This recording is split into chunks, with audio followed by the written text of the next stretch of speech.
They've indoctrinated women into thinking that freedom comes from expression of sexual liberation, 100%. but that only makes you a commodity for men. That Yeah. you're actually becoming more oppressed in the process, because if I'm there making a living out of my body, essentially my consumers are men. I have to meet a man's standard, right? So this freedom, this illusion of freedom, is actually just making you far more oppressed to male dominance, and you become a product of male preferences, and it's more embarrassing than anything. It's the opposite of liberating. And what I always say to people who kind of suggest that the East is oppressed and stuff, and I said, but measured life satisfaction, who's happier, the girl that's got an OnlyFans or doing porn, or the woman who's living in Kashmir, where I'm from, with her kids and family and has a purpose?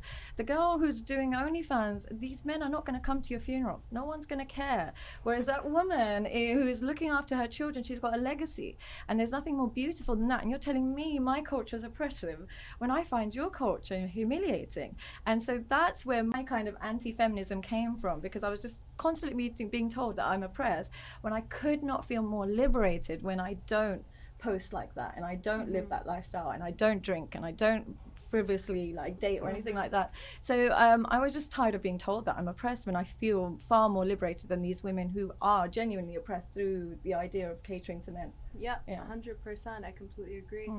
Yeah, I mean, I think what's worrying is, like you say, I see ladies much at a maturer age struggling to find men, and vice versa. And I think the whole family kind of concept of wife, husband, kids, you know, working, the white picket fence, the trips to Disneyland or IMG World in Dubai, it's seen as, they're trying to put this stereotype on women. Oh, you're going to be the slave to the man. He says this. He's dominant alpha.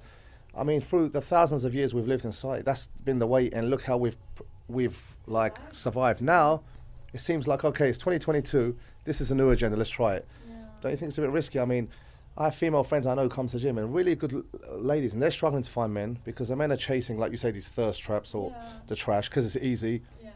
Here's a gift, no strings attached.